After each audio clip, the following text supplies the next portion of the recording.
안녕, 주린이 친구들. 주식하는 전선생이 주식공무원 쌤이야. 일단 어제 우리 시장을 한번 먼저 좀 정리를 해볼게. 어제 우리 시장은 어떤 그 브렉시트 합의 기대감 및, 미국 주요 기업들의 실적 호조, 어저께 얘기했잖아. 웰스파고라든지, 이런 회사들이, 호실적을 내면서, 미국 증시가 상승을 했잖아. 이런 미국 증시의 상승의 영향으로 우리나라 증시도 전기전자주를 중심으로 기관하고 외국인 동반 매수가 유입되면서 상승을 했어. 뭐 외국인의 동반 매수라고는 하지만 뭐 코스피에서의 외국인 순매수는 좀 적었고 코스피보다는 코스닥에서 외국인들이 좀 더 사들이는 모습을 보이고 있는 거야. 어저께 코스닥 코스피가 모두 한 0.7에서 한 0.8% 정도 상승을 했거든. 이렇게 그 갭을 만든 후 위아래로 움직이는 모습을 보였는데 어저께 내가 톡방에서도 이야기했지만 우리나라 증시가 좀 단단해지는 그런 느낌을 좀 받았어. 이건 나뿐만 아니라 뭐 다른 친구들도 다 비슷하게 느낄 거야. 어제 예상대로 하느니 금통위에서 금리를 인하했지. 이렇게 금리가 인하된 것도 우리 시장에는 큰 도움이 된 거야. 오늘은 그 미국의 소비자 지수에 대해서 조금 이야기해 보려고 하는데 그동안 내가 그 미국의 어떤 그 소비자 지수가 굉장히 중요한 지표다, 경제 지표다 이런 얘기를 좀 많이 했잖아. 최근에 이제 미국의 경제 지표가 제조업 지수, PMI 지수와 또 그 서비스 산업 지수, 서비스 지수가 좀 좋게 나오지 않고 있어서 그래도 그 중에서 가장 큰 비중을 가지고 있는 어떤 소비자 판매 지수에 조금 기대를 걸어보자, 뭐 아니면 중요하게 살펴보자 이런 이야기를 했는데 어제 발표된 소비자 판매 지수는 전월 대비해서 0.3%가 감소를 했어. 이건 이제 월스트리트 저널이 그동안 예측을 했던 0.2%의 상승에 비해서 또 하락한 거고 그 하락폭이 좀 큰 거지. 사실 이 큰 폭의 하락으로 불안감에 어저께 미국 시장이 조금 하락을 했어.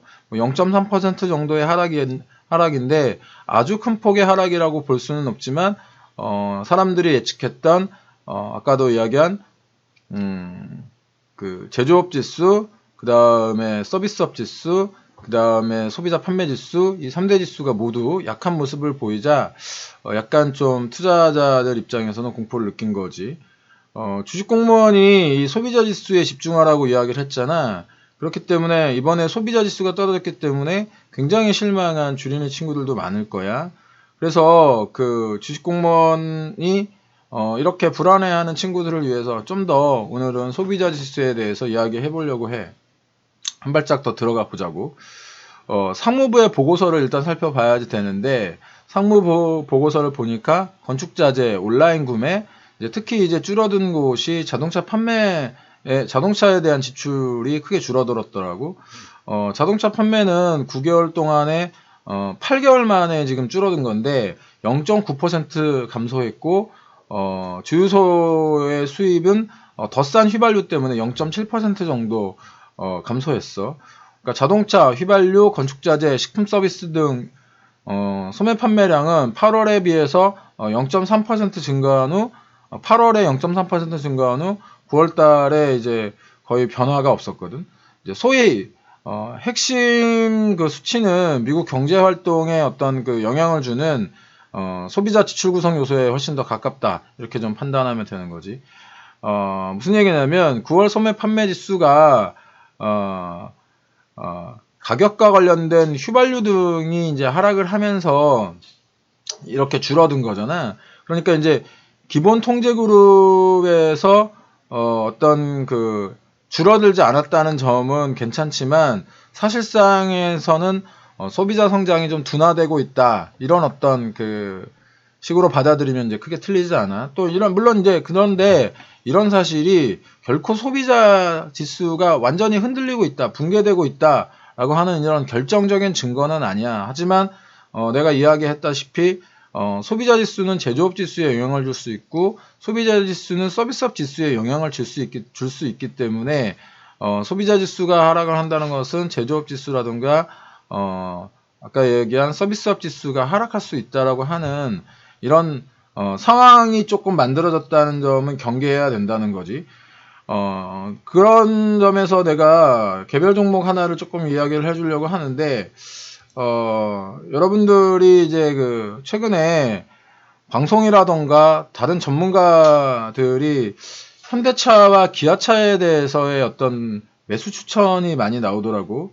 그런데 아까도 내가 얘기했다시피 미국의 소비자 지수가 지수 중에 자동차의 하락률이 크다고 얘기를 했잖아. 그래서 실제로 개별 종목인 현대차 종목의 차트를 좀 보여주고 있는데, 현대차와 기아차가 지금 최근 모두 고점 대비해서 약 한 15% 정도 정도를 밀리는 모습을 보이고 있어. 이러니까 그 개인 투자자들은 이런 어떤 그 급락한 종목들을 좋아하거든. 또 이제 여기에 일부 전문가들이라던가 애널리스트들이 이런 종목에 대해서 매수를 부추기는데, 지금 이런 종목들 아까도 항상 주식 공무원 얘기하지만 싸다고 샀다가는 싸다고 맞는다. 그렇기 때문에 이런 종목의 매수는 조금 더 신중해야 하고, 뭐 보통 개인 투자자들은 종목만 분석을 하잖아. 그런데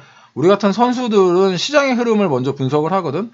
이 시장의 흐름이라는 것은 개별 종목이 이길 수 있는 것이 아니야. 그래서 뭐 나무를 보지 말고 숲을 봐라 이런 이야기도 있잖아. 개인 투자자들은 뭐 이런 분석이 사실은 좀 굉장히 어렵기 때문에 이런 전문가들의 어떤 분석이 좀 꼭 필요한 거고, 그래서 주식 공무원이 새벽 아침에 일찍 일어나가지고 나와 여러분들을 위해서 이런 시황을 적고 있는 거라고 늘 이야기하잖아. 그러니까 꼭 놓치지 말고 하루하루 열심히 꼭 읽길 바래. 공짜로 받으니까 이 가치를 못 느끼는 것 같은데, 이건 하루하루 매일 아침 주식 공무원의 지극정성이 담긴 수제 경제 비타민 같은 거야. 그러니까 잘 챙겨 먹어야지. 뭐 자기 몸은 자기가 챙겨야지. 뭐 챙겨주는 비타민도 안 먹으면서 배 아프다고만 하면 내가 어떻게 도와줄 수 있는 방법이 없잖아. 그나마 지금 미국 경제를 지지하고 있는 것은 이제 기업들의 호실적이야. 지금 이제 3분기 기업 실적들이 발표되고 있는데, 지금까지 발표한 S&P를 포함해서 기업들의 실적 중 83% 이상이 시장의 컨센서스보다 훨씬 더 좋은 실적인 어닝 서프라이즈를 만들어냈어. 하지만 그 기업의 실적이 좋다고 해서 덥석덥석 사면 안 된다는 이야기를 내가 많이 하잖아. 왜냐하면 지금 현재 발표되는 3분기의 기업 실적은 이미 어떤 차트에 선반영되어 있기 때문에 이럴 때일수록 선반영되어 있지 않은 저평가된 종목을 찾아야 되는 거야. 여러분들이 이 주식 투자는 골프와 같아서 뭔가를 잘하는 어떤 그런 플레이가 아니야. 실수를 줄여야 하는 그런 어떤 종목인 거지. 우리 시장도 이제 미국 시장처럼 위아래 이제 흔들릴 가능성이 좀 있는데, 우리 시장은 미국 시장과는 좀 다르다는 이야기 내가 예전에 좀 해줬지.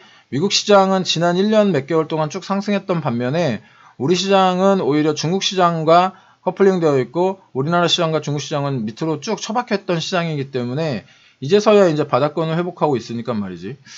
아프리카 돼지열병에 관련해 가지고 어저께 내가 뉴스를 좀 많이 전해줬지. 야생 멧돼지가 그 아프리카 돼지열병에 걸려서 폐사했다라는 이런 소식을 많이 전해줬는데, 이게 이제 뭐 방역망 시스템과 아프리카 돼지열병에 관련되어 있는 그 멧돼지와는 어떤 그 변수라는 것이 있는 거야. 이 변수라는 것은 변할 수 있는 수거든. 주식 공무원은 프로그래머이기 때문에 상수와 변수의 개념에 대해서 굉장히 민감해. 그래서 상수라는 것은 어떤 시장에서의 어떤 유동성이 아니지만, 이 변수라는 것은 유동성이 생길 가능성이 있기 때문에 이 가능성이 높고 적으면 중요하지 않아. 가능성이 있다는 것 자체만으로도 그쪽으로 될 확률이 있기 때문에 지금 현재 아프리카 돼지열병의 확산과 어떤 그 방역에 관련에 대해서는 양쪽으로 시각을 열어놓고 봐야 돼. 그러니까 하루하루 뉴스에 일희일비하지 말고 아프리카 돼지열병에 관련된 어떤 그 스터디를 하려면 지금 현재 우리나라 상황보다는 이미 아프리카 열병이 발생해서 진행되고 있는 중국이라든가 다른 나라의 경우를 살펴보는 것이 훨씬 더 맞다는 거지. 물론 방역체제라든가 이런 것들 때문에 완전히 똑같지는 않겠지만 아프리카 돼지열병이 발병되었던 거의 많은 나라들의 케이스를 보면 여러분들이 도움을 좀 찾을 수 있을 거야. 그리고 그러니까 하루하루 신경 쓰지 말라는 거지. 이렇게 하루하루 신경 쓰면 정신건강에 해롭다. 지루함 견디기 어렵다고? 주식공무원이 도와줄게. 오늘도 따박따박 수익 내보자고. 주식공무원 채널 비타민 생산하는 경제 비타민 생산하는 공장이야. 채널 구독 설정, 좋아요, 알람까지 해놔줘. 주식공무원도 열심히 할게. 그리고 궁금한 거 있으면 댓글로 남겨주고 오늘 하루도 성공 투자하고. 지금까지 주린이 친구들의 주식 코칭 선생님 따박따박 수익률의 주식공무원 쌤이었어. 오늘도 화이팅 하자. 빠이빠이 짤젠.